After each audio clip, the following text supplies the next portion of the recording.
There's also plenty of movement activity in the transfer market with that first bonus transfer window closing on Tuesday. Mark McAdam is back, and we've got some new news regarding a potential incoming for Arsenal.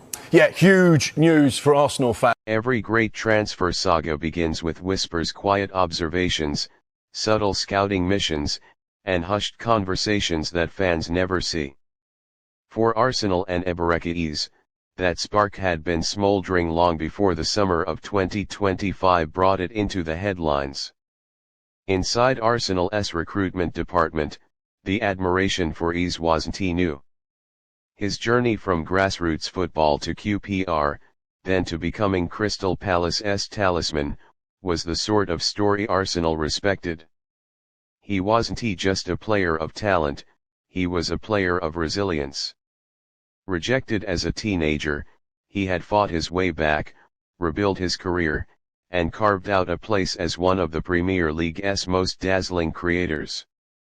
By late 2023 and early 2024, Arsenal scouts were filing glowing reports. They praised his balance, his ability to glide past players as if defenders were merely shadows, his press resistance, and his capacity to carry the ball from deep into dangerous areas. Their notes spoke of a player who wasn't just technically brilliant but mentally strong and tactically adaptable. Mikel Arteta, always meticulous, had been clear about what he wanted: another creative spark. Arsenal had Odegaard as captain, Saka as their jewel, and Gabriel Jesus working tirelessly up front, but there was a missing piece. In games where Arsenal's structured play was stifled, they needed someone unpredictable, someone who could break patterns, improvise, and win matches out of nothing. Eze fit that profile perfectly. By the middle of the 2024-25 season, his name was not just on Arsenal's watch list, it was on the recruitment whiteboard at London Colney. His profile was pinned, circled, and highlighted. Arsenal weren't just curious, they were interested. The first murmurs, the first public whispers of Arsenal's interest appeared in late 2024. London media speculated that Arsenal had scouted Eze several times. At first, fans dismissed it as typical transfer gossip. But gradually, the rumor gained weight. On Arsenal fan forums, posts began appearing: would Eze fit in Arteta's system? Imagine Odegaard and Eze linking up in midfield, two magicians pulling strings. If we sign Eze, that's the missing piece. Even rival fans admitted he was special. He wasn't just a flashy dribbler, he had an end product.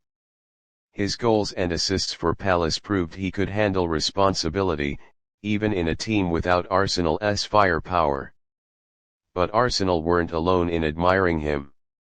Tottenham Hotspur, always looking to poach talent from their rivals' radar, had tracked him for years.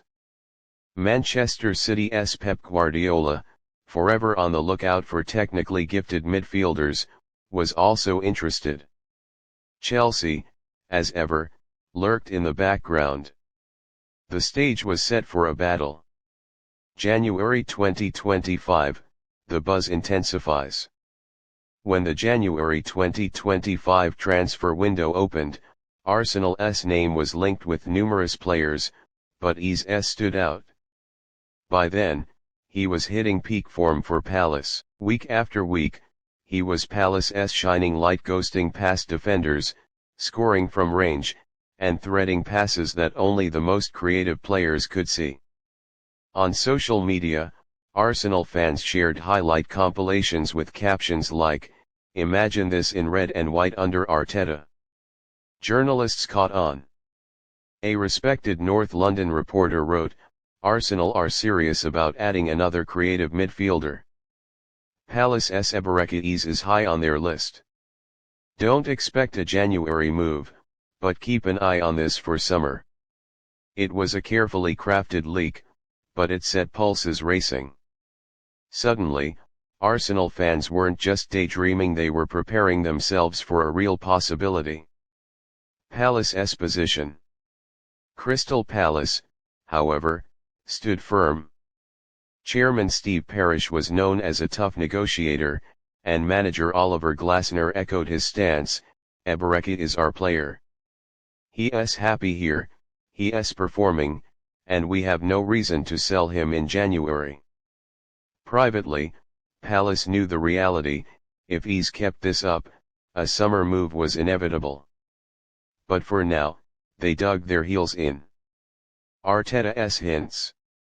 When asked about signings in January, Arteta was coy as always. But his words left room for interpretation. We are always looking at ways to improve the team.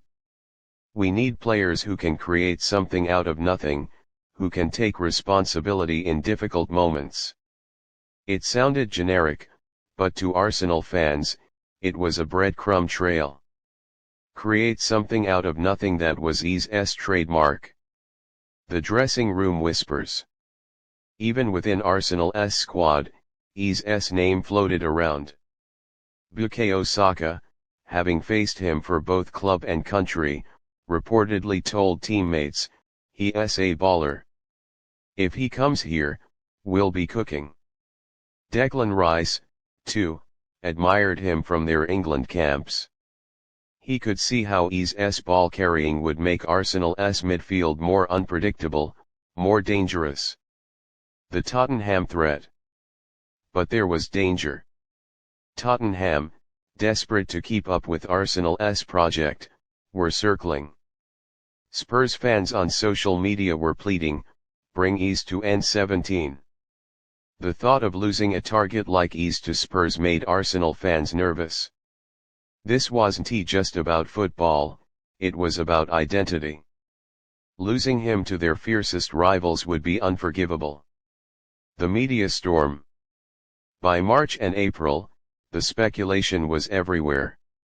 Headlines screamed, "Arsenal and Spurs in tug-of-war for Eze." City keep tabs on Palace star as London clubs circle. Is Eze the next £70 million English superstar? The noise grew louder, the rumors thicker.